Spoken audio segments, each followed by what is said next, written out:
Hi, I'm Lucy, and welcome to the first episode of my podcast, Ramblings of a Lunatic. Now, why am I starting a podcast, you might ask? Well, first of all, I'm 27, so we're all legally mandated. It's a new Fine Gael mandate that we all have to start podcasts. But there's a few more reasons apart from that, a few more personal reasons. So I was talking to my mom yesterday about how I was going to see a comedy gig soon, Shane Daniel Byrne, and I was like, oh yeah, I got to know him after listening to his podcast, the Young Hot Guys podcast. Listen to it, it's really good. And I was like, yeah, you know, podcasts are really good for stand-ups because they start, you know, people discover them through the podcast. It's a little bit more approachable than stand-up. And then, you know, if they like them in the podcast, they might go and see their shows. She's like, all right, yeah. And then the more I thought about it, I was like, why couldn't that work for me? You know, why couldn't I make a podcast as a way of promoting my music and just kind of talking about my own ramblings as well, my own mind, and maybe it might induce people to go and see, you know, to stream my music, to come to gigs, that sort of thing. Because I've been really struggling with short form content and that sort of promotion. It kind of makes me want to stick forks in my eyes, actually. Because when you're on TikTok, like I'm mainly going to be talking about TikTok in this episode. You get assailed with a lot of, if you like any tip about you know, being a creator or gaining an audience or anything, if you like any video containing these tips, you're suddenly assailed by a million creators who are telling you, music creators specifically, who are telling you this is how you gain an audience and this is what you're doing wrong, and it's pisses me off when I see people doing this, and you're kind of listening going like, this is just, like I said, it makes me want to stick forks in my eyes and my ears as well, because it is so anti-art, this idea that you have to become a professional marketer as well as an artist. You know, people used to be paid to do that job. They still are, but it seems like even when people get deals, they're still expected to do a lot of their own marketing. So I digress, but I'll go into this a little bit more in a little while as to why I struggle so much with short form content and with TikTok and why I'm taking a breather from it. So yeah, basically I thought that if I could, I'm much more confident and comfortable talking in a long form way. So I thought that if I could kind of talk about my own life, my work as a musician, you know, struggles of being a musician, and just my own musings on things, that would be a lot more authentic for me. It's a lot more of an authentic way of self-expression. It's a real skill. I have more and more admiration for the likes of Brittany Broski or Kiara Sullivan or any of those people who can get on TikTok and be entertaining in a short form medium. Even if you're an entertaining person, a funny person, it's a specific skill and it's very difficult. So I really admire anyone who can do that. And then another reason is in order to do this, to release this album, I moved home to my parents. So I left all my friends behind in the city I was living in previously. And well, I have friends in other places as well, but not really any near me. So I don't really have anyone else to talk to. So I kind of wanted to make this podcast more for myself than for anyone else. I really don't mind if people listen to it or not, you know, because I know people are sick of having things constantly pushed on them and shilled at them. And I'm much more concerned about people listening to my music. But in terms of like listening to this, watching this, I don't really mind if people do or not. But it's going to be helpful for me. It's going to be enjoyable for me, because sometimes I feel like my head's about to explode from all of the thoughts and observations I'm making, but I don't really have people to share them with. I'm very close with my parents, luckily, but it's not like, you know, sharing things with your friends or your sisters who I'm very close with, and neither of whom live at home. So I just want to kind of have girly chats. Not that you have to be a girl to watch, anyone can watch. And just talk about what's on my mind.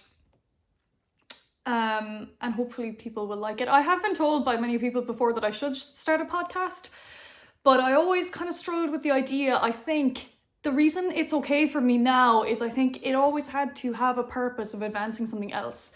It's much easier for me to do things with the goal of people hearing my music or advancing my music than just for my own self-indulgence. Like, I think the idea of starting a podcast just so people could hear my thoughts always felt very self-indulgent to me.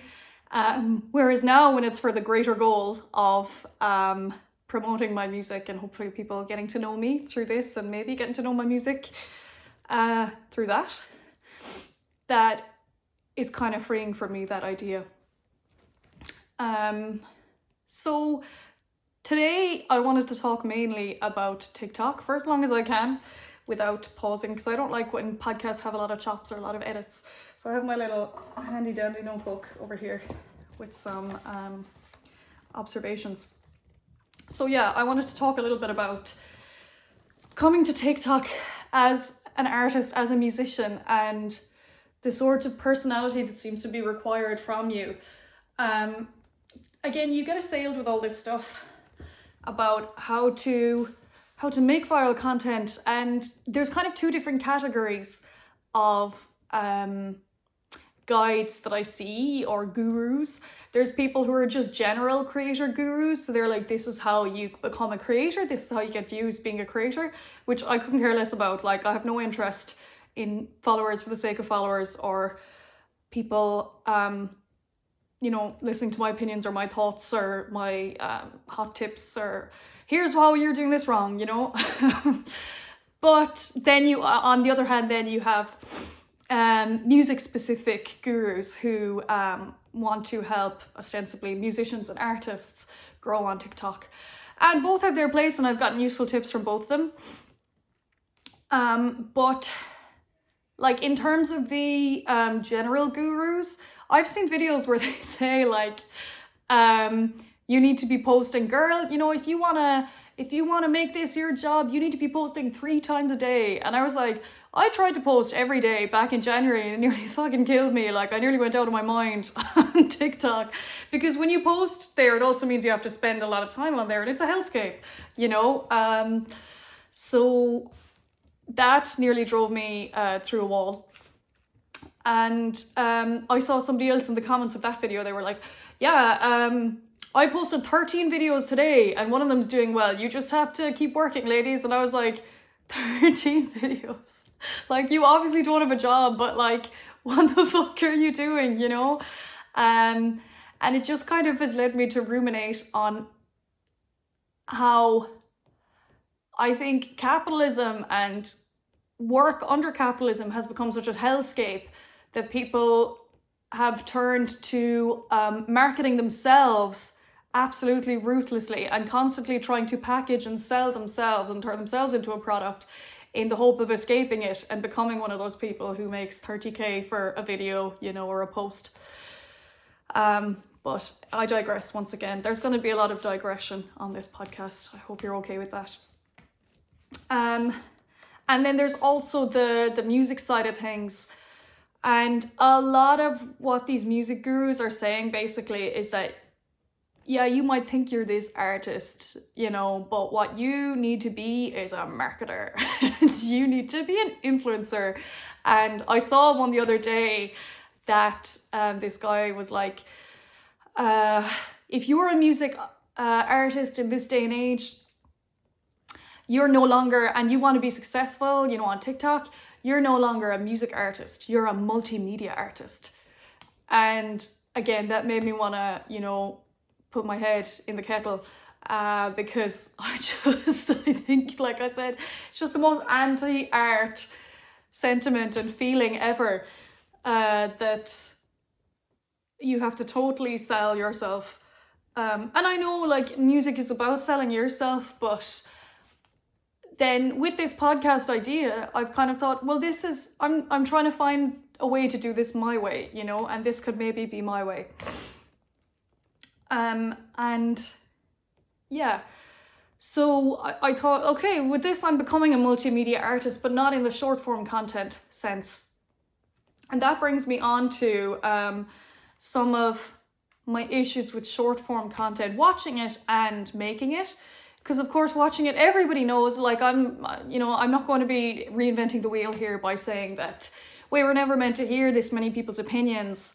And I know that there's a direct correlation between the amount of time I spend engaging with short form content, whether that be on Instagram, on TikTok, on YouTube Shorts, and my, a decline in my mental health. There's an absolute direct correlation between those two things, because I think our brains were not designed to handle this many people's opinions, this many things. When I scroll past each of these videos, I think something about it, whether I want to or not. So I'm like within every second thinking something different, or less than a second. And that's very stressful for the human brain to, try and develop an opinion or a thought about every single one of these things you consume, when most of them are totally inane. And then another thing I've been wanting to avoid is, I think a lot of TikTok these days is one thing I've never ever wanted to do, and I've always avoided this within my music promotion or content creation for the sake of music. I have never wanted to be the person who gets on the internet and complains. I feel like a lot of short form content has become that, where it's like, oh, a lot of people have this problem, so it's relatable, get on and complain about it.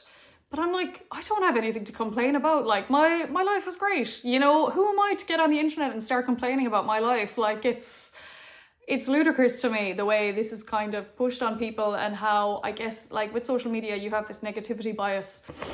I was working with a social media guy a few months back, and I was talking to him one evening about how, my videos weren't doing well, and I was struggling with how to create and promote and all that sort of thing. And he was like, well, make a video about this, like make a video like complaining about the fact that your videos aren't doing well. It's like, okay, and I did it, and I just felt like such a wanker. I don't think it ever made it to my TikTok. Any videos I've made for the sake of content where I complain about something, I take them down immediately, because I'm so embarrassed to be that person getting on the internet and complaining. And I just feel that's, if you think about what you're consuming on there, a lot of it is that, whether it's about a social issue, whether it's just about somebody's day or a story they're telling, a lot of it is complaining. I just think it's not good for the human brain, and I just get left with an overwhelming sense of hopelessness from engaging with social media. First of all, from being exposed to all the horror in the world, which is now constantly on social media, and which of course we need to be aware of, but again, I don't think it's healthy for our brains to be exposed to it to this extent. And then also I become kind of hopeless by seeing like the way people behave on social media, sometimes the content they post themselves. I'm not going to get on here and I'm not complaining about the type of content that people post, because everyone should post their own thing, and we're all just trying to make the best content we can and, get people to engage with us. But it's more, when it's really kind of inane or egregious or harmful or hurtful. And then also the way people engage on other people's content, like Instagram comments. Oh my God, again, like makes me completely despair for the people that are out there commenting. TikTok comments are a bit better, but sometimes they can be kind of, sometimes they can be really positive and lovely. In fact, most of the time they are, in fairness. But sometimes they can be kind of judgmental and holier than thou, which I don't love to see. And then I think it's just the fact of engaging your brain with something that your brain is not supposed to engage with.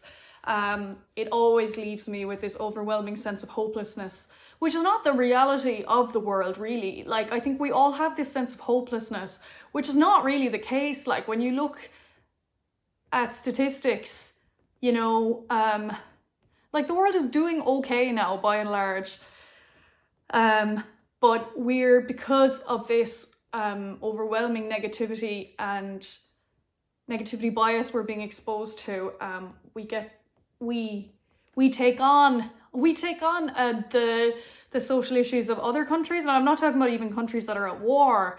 Like, I think with I've noticed at one stage how the US kind of forces the rest of the world to engage in their politics by posting about it so heavily on social media and saying we, because they're, you know, because I guess the US is so US centric that it doesn't occur to them that non-US people are watching.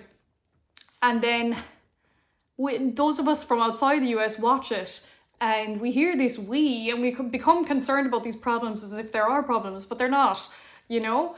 And I hope I'm not being very incoherent here. One of the reasons I wanted to start the podcast as well is I used to be very articulate and I used to be praised for being very articulate. And I feel like, again, social media has kind of mentored my brain a bit and that I've lost some of my articulacy. So if this first episode is sounding a bit ADHD to you, please bear with. I'm hoping to improve my articulacy as I go along.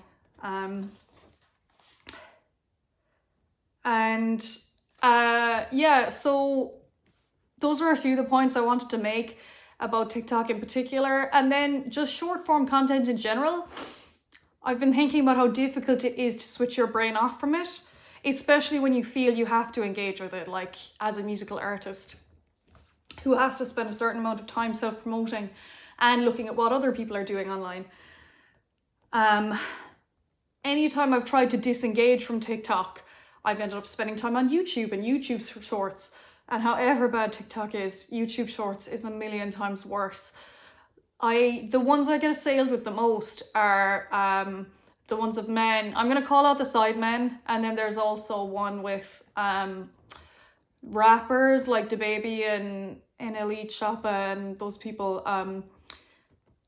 These women come up to be judged, and whoever the man is, whether it's a side man or a rapper, goes, you know, hey, do a 360, and she walks around in a 360, and then they say yes or no, and it's giving cattle market. Like, I'm just like, what the, I can't believe, first of all, that the women are subjecting themselves to this, and I know that, like, they probably are, they're either getting paid or maybe they're influencers themselves, they're models, and this is going to add to their social media profile, their clout. Like, I know they have reasons for doing it, but it is so absolutely dehumanizing, humiliating.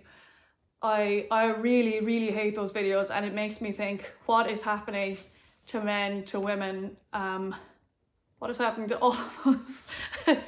So, and I don't get that sense with YouTube in general. I find YouTube to be a great space, but it's shorts in particular, and the kind of hijinkery that does be going on shorts, that makes me totally despair.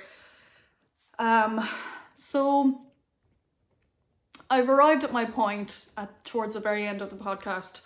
Short form content is frying our brains, and I think the less we engage with it, the better. And I'm not shaming you, the listener, for engaging with short form content. I know what it's like to come home from a day of work and just be like, this is my little treat now. Switch off, engage with it for a while. I'm not saying don't do it, but I more wanted to speak about my own experience with it, the same way I would with a friend or my sister, neither of whom I get to see these days, and hope that people relate. And it's not how our brain is supposed to work. Vis-a-vis the music, I have some exciting things in the works, which are a big secret at the moment, but it's gonna be cool. It's gonna be hip. So my song out at the moment is Barbie Baby. Give it a listen. I love you very much if you made it this far. Thank you. And see you next week.